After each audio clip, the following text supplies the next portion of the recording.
La doctora Shibón Guerrero estudió biología en la Facultad de Ciencias de la UNAM y es maestra y doctora en filosofía de la ciencia también por la UNAM. Actualmente es investigadora titular A en el Centro de Investigaciones Interdisciplinarias en Ciencias y Humanidades. Asimismo, es parte del Consejo Consultivo Honorario de la Rectoría General de la UAM, integrante del comité editorial de la revista Debate Feminista y de la Asamblea General del Instituto de Liderazgo Simone de Beauvoir. Sus áreas de especialidad son los estudios de género y ciencia, la filosofía de la biología, el transfeminismo y la filosofía del sujeto. Es nivel 2 del Sistema Nacional de Investigadores. En 2018 fue galardonada con el premio Distinción Universidad Nacional para Jóvenes Académicos y en 2020 recibió el premio de investigación en el área de humanidades que otorga la Academia Mexicana de Ciencias. Hola, mi nombre es Shibón Guerrero, soy investigadora titular A de tiempo completo del Centro de Investigaciones Interdisciplinarias en Ciencias y Humanidades de la UNAM y soy una mujer trans mexicana que se dedica a temas de ciencia y género y más recientemente de transfeminismo. Este es un video para explicar algunos conceptos básicos con respecto a temas que tienen que ver con sexo y con género. ¿Qué es el sexo? Normalmente la gente cuando estamos hablando de sexo supone que nos referimos únicamente a dos estados, masculino y femenino. Y de alguna manera esto es cierto, aunque habría que señalar que si quisiéramos ser más estrictos, cuando hablamos de sexo nos referimos a lo largo y ancho no solo del reino animal, sino también del reino de las plantas, a la producción de gametos muy específicos. Normalmente se considera que el sexo masculino produce gametos que son chiquitos y móviles, los así llamados espermatozoides. Por el contrario, el sexo femenino produce gametos sésiles, es decir, que no se mueven y que son muy grandes, porque normalmente almacenan nutrientes. Este es el sexo femenino y estos son los ovocitos. Ahora bien, esto simplemente es la distinción con respecto al sexo gamético. Sin embargo, en la historia evolutiva, tanto en animales como en plantas, el sexo gamético ha dado lugar a que hay una serie de correlaciones a nivel morfológico y fisiológico en los organismos. A eso solemos llamarle cuerpo sexuado o también, de alguna manera un poco ambigua, sexo. En este último sentido estamos hablando, por ejemplo, del sexo fisiológico, del sexo endocrinológico, incluso del sexo anatómico que puede tener caracteres primarios, que son aquellos que tenemos al nacer, o caracteres secundarios que, por ejemplo, en el caso de los seres humanos y otros mamíferos, los alcanzamos al llegar al momento de la edad reproductiva. En el caso del ser humano, la edad reproductiva de hecho se alcanza muy pronto en la adolescencia, pero eso no quiere decir que la inmensa mayoría de las personas estén de hecho listas para tener hijos. El sexo en ese sentido se corresponde más bien con una familia de variables morfológicas, fisiológicas que están presentes en distintos momentos del ciclo de vida de un organismo y que suelen venir asociados con el tipo de gametos que se producen. Ahora bien, esto no debe dar lugar a entender que estamos ante un estado binario, es decir, que simplemente tiene dos valores. Por el contrario, si quisiéramos decirlo en términos estadísticos, tendríamos que reconocer que en poblaciones como la nuestra, la población humana, solemos tener dos modas, es decir, dos valores que son muy comunes, pero que no son exhaustivos y no son todo lo que encontramos en la población. En ese sentido, en efecto, hay una morfología que estereotípicamente leemos como femenina y otra morfología corporal y fisiológica, en ambos casos, que leemos como estereotípicamente masculina. Decimos que son modas porque en efecto son las morfologías y fisiologías más comunes en los seres humanos, pero no quiere decir que sean las únicas. El sexo, precisamente, al componerse de una serie de rasgos que acompañan el tipo específico de gametos, también va a tener una serie de correlaciones, por ejemplo, en el sexo gonadal, en el sexo cromosómico, en el sexo a nivel morfología, y en ese sentido, en cada uno de estos niveles de organización puede haber variación. Es decir, no todos los cuerpos que leemos como masculinos y todos los cuerpos que leemos como femeninos tienen exactamente las mismas variables. Es decir, hay variación al interior de la población y muchas de estas variaciones son perfectamente comunes, son perfectamente de alguna manera funcionales, las personas las encuentran y simplemente son parte de la variación al interior de la población humana. Desafortunadamente, estas variaciones han sido históricamente patologizadas y han recibido nombres que hoy han caído en desuso. Ahora los activistas les denominan intersexualidad y precisamente es un término que los propios activistas intersex, es decir, personas que encarnan estas variaciones, han elegido para referirse a ellos mismos, a ellas mismas y señalar que de alguna manera no son un tercer sexo, simplemente son un ejemplo muy claro y contundente de que el sexo, al componerse de una serie de elementos o rasgos que presentan variación, precisamente permite reconocer que en poblaciones humanas no todos tenemos exactamente la misma morfología. Ahora bien, eso es lo que normalmente llamamos sexo. Hay otro término que ha empezado a usarse mucho y de hecho cada vez más, que es el término género. ¿Qué es el género? De manera cotidiana, muchas personas en los usos coloquiales equiparan sexo con género, pero esto de hecho es un error conceptual.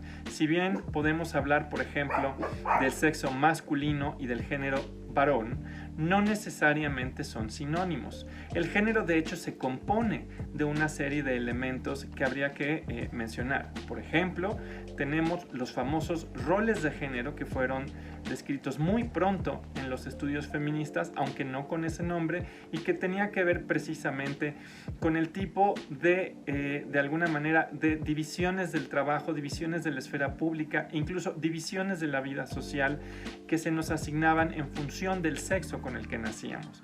En ese sentido, por ejemplo, se ha hablado de la división sexual del trabajo, que sería uno de los componentes del género que ha otorgado históricamente las mujeres el papel de ser cuidadoras y ha otorgado históricamente a los varones el papel de, por ejemplo, ser proveedores.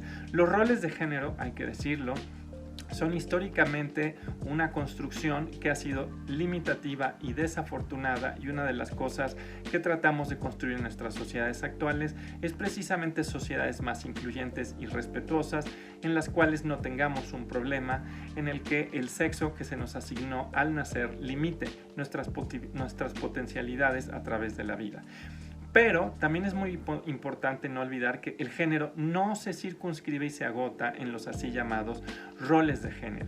Hay otros elementos del género que tienen que ver, por ejemplo, con las identidades de género, y que es un concepto distinto y de suyo importante, precisamente porque tiene que ver cómo cada persona tiene una representación de sí misma que de alguna manera expresa su vivencia acerca de cómo se entiende a sí misma y cómo quiere ser entendida por los demás. Esta noción de identidad de género nació también a mediados del siglo XX con el nombre originario de sexo psicológico, aunque este ha caído en desuso precisamente porque sugería que había una especie de fundamento fisiológico o incluso quizás genético.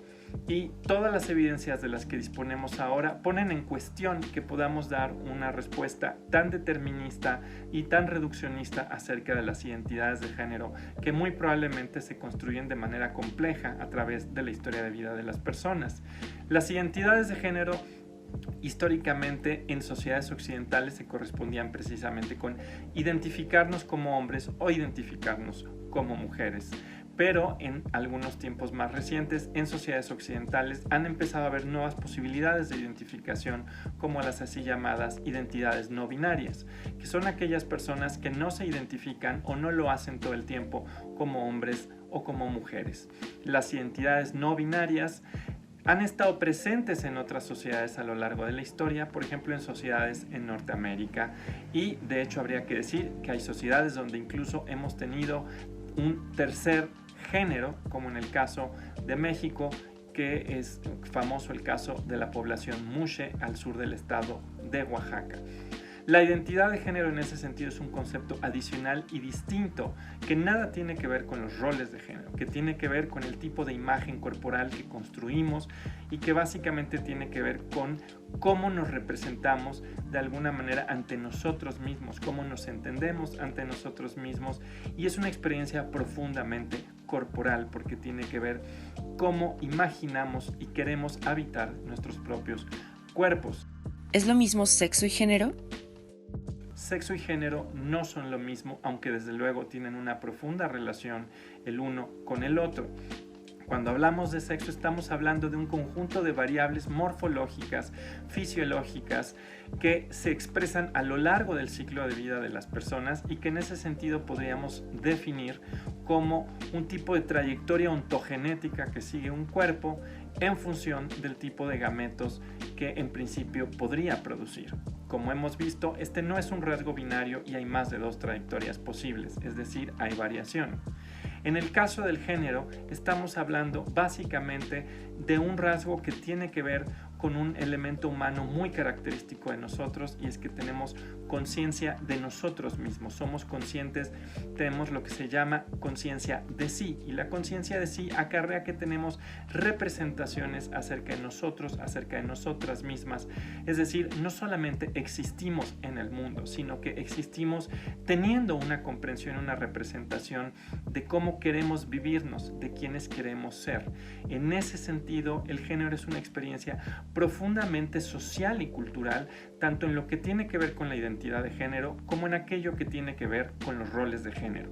Hay que hacer la distinción que los roles de género suelen ser limitativos y opresivos, y si bien puede que hayan tenido razón de ser hace 10.000 años, cuando vivíamos en sociedades colectoras y cazadoras, ya no vivimos en esas sociedades, se han vuelto anacronismos ecológicos y necesitamos hoy sociedades más igualitarias. En el caso de las identidades de género, desde luego todas las personas nos colocamos en alguna de las posiciones simbólicas disponibles en nuestras sociedades. Con esto me refiero, por supuesto, a que la anatomía humana no solo es un hecho que existe allí, sino es algo que constantemente simbolizamos y que de alguna manera toda sociedad reconoce que hay por lo menos 2 grandes modas con respecto al cuerpo que normalmente están cargadas de significados, no necesariamente significados positivos o negativos, aunque en muchas sociedades así ha sido. Y en el proceso precisamente construir una subjetividad nos identificamos con una u otra de estas posiciones o con ninguna. En ese sentido, sexo y género son distintos. Y también son distintos con respecto a un tercer concepto, que es el concepto de orientación sexual. ¿Qué es la orientación sexual? Básicamente, la orientación sexual nombra básicamente esta idea de quiénes nos gustan, a quiénes nos sentimos atraídos o atraídas. En psicología y psicoanálisis hay gente que habla de lo que se llama la elección de objeto. Esto puede sonar un poco feo porque en realidad estamos hablando de una persona. Cuando, por ejemplo, somos hombres y nos gustan los hombres, seremos homosexuales. Si somos hombres y nos gustan las mujeres, seremos heterosexuales. Y lo mismo va a acabar pasando si somos, por ejemplo, mujeres que gustan de mujeres y seríamos lesbianas, o que, por ejemplo, gustamos de hombres y seríamos heterosexuales. Existen, por supuesto, más opciones cuando hablamos de orientación sexual. Podemos ser bisexuales o pansexuales si nos gusta, por ejemplo, más de un tipo de persona. Y aquí quiero recalcar que la orientación sexual no necesariamente está vinculada con una preferencia genital, pero hay personas cuyas experiencias simplemente son distintas unas de otras. Es decir, hay personas que pueden gustar, por ejemplo, de hombres que son hombres trans u hombres cis, es decir, que pueden ser hombres que tienen una vulva u hombres que tienen un pene, y de ninguna manera esto implica que sus orientaciones sexuales cambien. Esto no ocurre con todas las personas, y aquí también vemos que hay variación, aquí también vemos que hay diversidad. Básicamente la orientación sexual tiene que ver con el tipo de personas que te atraen, y por supuesto hay que decirlo, se puede ser heterosexual, homosexual, bisexual, y también hay que decirlo, hay que enfatizarlo, existe también un conjunto de personas, las personas asexuales, que no tienen una orientación sexual hacia ningún tipo de ser humano, y esto tampoco es una enfermedad y tampoco es una patología. Cuando hablamos precisamente de sexo, de género y de orientación sexual, estamos hablando de 3 conceptos bien distintos. El sexo, como hemos visto, tiene que ver con la manera en la que un cuerpo está estructurado en su anatomía y su fisiología y en su desarrollo. Son estas trayectorias ontogenéticas que siguen los cuerpos. Y eso, por supuesto, de alguna manera se ha entendido como un elemento biológico, aunque esto es quizás simplista, porque la cognición humana finalmente también es biológica y también tiene que ver con nuestras capacidades de autocomprensión, que finalmente fundamentan la experiencia del género como identidad. En ese sentido, el sexo sería esta experiencia, esta cuestión material, biológica, mientras que el género tiene que ver con distintas construcciones sociales, donde hay aquellas construcciones que son, por ejemplo, identitarias, mientras que hay otras que tienen que ver con el tipo de papeles que están disponibles en una sociedad. Idealmente, no habrían papeles específicos para hombres y mujeres y habría la posibilidad de tener distintas identidades de género sin que ello entrañara un prejuicio. Lo mismo ocurre con las orientaciones sexuales, que tienen que ver no ya con quién soy yo o cómo es mi morfología o fisiología, sino cuál es mi deseo hacia otras personas. Y ahí también esperaríamos idealmente sociedades respetuosas. ¿Qué significa LGBTTIQ+?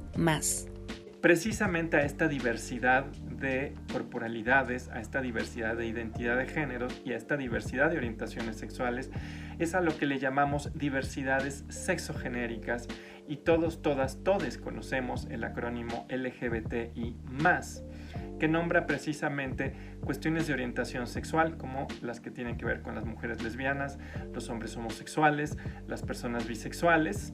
Esta sería orientación sexual.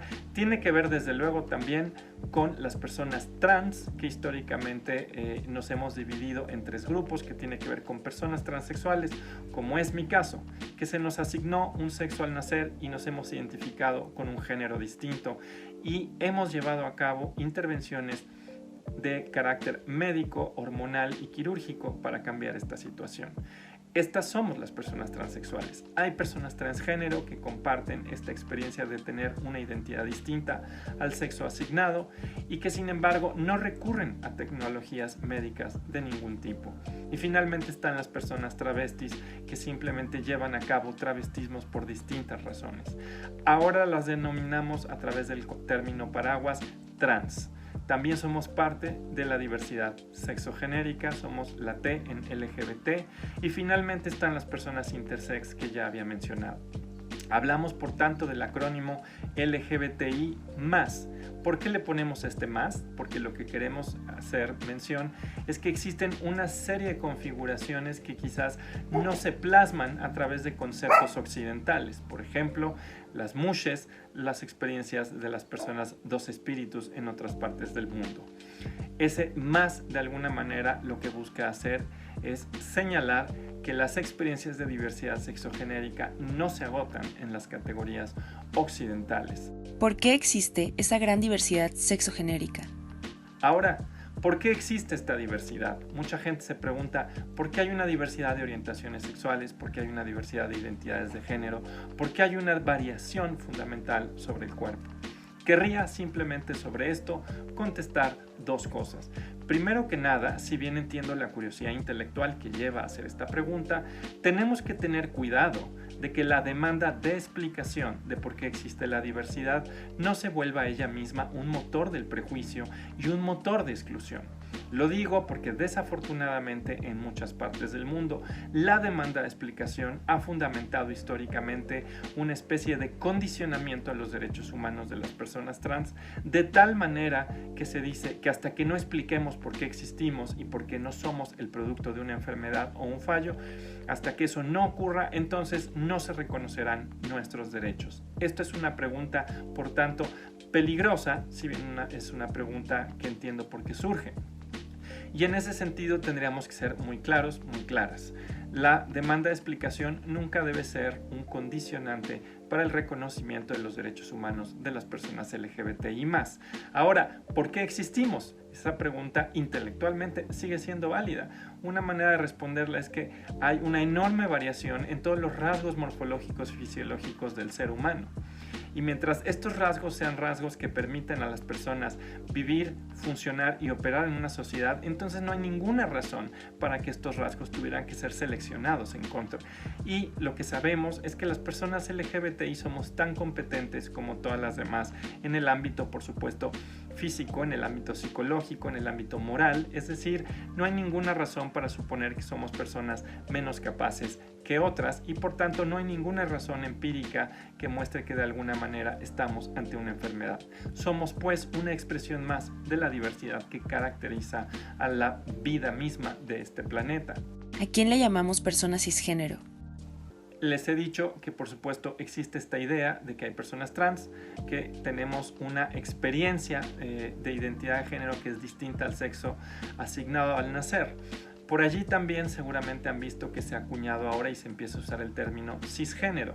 Este es un término que se usó precisamente para que no nos coloquen a las personas trans en la posición de lo abyecto. Precisamente así como en la homosexualidad y en la heterosexualidad, históricamente en el siglo XIX primero se nombró a la homosexualidad creyéndose en ese momento que estábamos ante una patología, y después se nombró a la heterosexualidad como una condición que se juzgaba normal o deseable. Lo mismo ha ocurrido con las identidades trans. Primero se acuñó el término transexual, que es un término médico, y eventualmente se acuñó el término cisgénero o cisexual para hablar de, digamos, la experiencia más cotidiana del grueso de la población. Al igual que ocurre con el término heterosexual, primero se consideró que esta era la categoría normal, hasta que se dieron cuenta que ser una persona homosexual no representaba ninguna enfermedad, cosa que por supuesto se probó a final del siglo XX y de manera escalonada, empezando en 1971 con la despatologización de la homosexualidad por la Asociación Psiquiátrica Americana y en 1990 por la Organización Mundial de la Salud. En ese sentido se usa el término heterosexual precisamente porque si habláramos simplemente de gente normal estaríamos estigmatizando y colocando en una posición de abyección a las personas homosexuales. Por esa misma razón es que tenemos el término cisgénero o cisexual, porque si nada más dijéramos personas trans y las normales o el resto, estaríamos hablando de alguna manera con un lenguaje que nos coloca en la posición de la abyección, que nos coloca en la posición de la enfermedad o el fallo, o de nuevo en una posición de un sujeto a ser explicado. Precisamente para evitar eso es que tenemos la oposición entre cis y trans, siendo las personas cis las que tienen una identidad de género que está alineada con el sexo asignado al nacer, mientras que las personas trans tenemos una identidad de género no alineada con el sexo que se nos asignó al nacer. Quiero mencionar en este sentido que los términos cis y trans no nacieron en el contexto de los estudios de género y sexualidad. De hecho, son términos muy viejos que podemos encontrar, por ejemplo, en química o también en geografía. Un ejemplo es que en algún momento del siglo XX se hablaba de relaciones transatlánticas y de relaciones cisatlánticas. Es decir, aquellas que se daban entre dos lados del Atlántico eran transatlánticas y aquellas que se daban en un lado eran cisatlánticas. En ese sentido, lo que buscan nombrar es que las personas trans de alguna manera tenemos un sexo en una parte y el género en otra parte. Y las personas cis de alguna manera están alineadas en ambas dimensiones. En ese sentido, simplemente para concluir con este término de cis, no es un término que pretenda añadir nada más que lo que ya he dicho, es decir, es un término que simplemente busca evitar que el término trans se use como oposición al término normal o al término saludable o al término funcional. Precisamente como no estamos enfermas, no estamos enfermos, algo que a nivel internacional en 2018 quedó establecido también en el Código Internacional de Enfermedades es que no estamos enfermas. Por tanto, elegimos estos términos simplemente para hablar de dos experiencias corporales e identitarias diferentes. ¿A quién le llamamos comunidad trans? En ese sentido, la comunidad trans, como ya he dicho, tiene que ver con las personas transexuales, con las personas transgénero, con las personas travestis, que no necesariamente tienen una identidad de género distinta al sexo asignado. Lo que tienen es quizás una expresión de género que en sus sociedades no es leída como lo más tradicional u ortodoxo para su género. El travestismo, hay que decirlo, puede ocurrir por razones laborales, como ocurre con los shows drags que ahora están de moda en muchas partes del mundo. Puede ocurrir, por supuesto, por otro tipo de razones, como en la historia del travestismo femenino, donde muchas mujeres se travestían para tratar de conseguir un trabajo, vistiéndose y apareciendo como varones, no porque fueran personas trans, sino porque estaban tratando de huir de roles de género opresivos y limitativos. La comunidad trans en ese sentido es muy variada e incluye, también lo quiero recalcar, a las personas trans no binarias, que son aquellas que, como he dicho, no tienen una experiencia que se coloque en la posición de hombre o en la posición de mujer. ¿Qué opina sobre la expresión de género en el siglo XXI y en comparación con el siglo XX? Finalmente, para ir concluyendo este video, Por supuesto que la experiencia del cuerpo sexuado en el siglo XXI es muy distinta a la experiencia del cuerpo sexuado en el largo siglo XX. En este siglo XXI empezamos a tener construcciones de expresión de género que no necesariamente están asociadas a una orientación sexual o a una identidad de género y que muestran que, por ejemplo, ahora es posible ser un hombre heterosexual cisgénero que no tiene miedo, por ejemplo, a usar ciertos colores o a dejarse el cabello largo o incluso a usar maquillaje. La expresión de género en ese sentido en el siglo XXI empieza a estar menos normada, aunque hay que decir que esto es todavía un movimiento muy incipiente y que solo ocurre en algunas de las grandes urbes de las sociedades occidentalizadas. Y sigue siendo un enorme desafío, por supuesto, que dejemos de pensar que la expresión de género es una especie de mandato que no debemos violar precisamente porque de alguna manera eso nos coloca en la posición de criminales o de personas abyectas o enfermas. ¿Dentro de la comunidad diversa existe la segregación? Ahora bien, para cerrar este video querría yo señalar que desafortunadamente en nuestras sociedades las poblaciones LGBTI viven altísimas tasas de discriminación. En México, por ejemplo, de acuerdo a la última encuesta nacional sobre discriminación, las personas trans hemos reportado que aproximadamente el 71% de nuestra comunidad considera que sus derechos humanos no son respetados, siendo así la comunidad que más violaciones de derechos humanos experimenta, al menos en México. Tristemente, la discriminación también existe al interior de la comunidad LGBTI. Sería maravilloso suponer que somos una comunidad que interiormente no tiene discriminación. Esto no es así. Tenemos discriminación ya sea por razones que no tienen que ver con nuestras sexualidades o corporalidades, es decir, también aquí hay racismo, también aquí hay misoginia, también aquí hay, por ejemplo, etarismo o discriminación por edad, también aquí hay sesgos hacia la discapacidad. Y por supuesto, desafortunadamente también hay experiencias de discriminación basadas en la orientación sexual.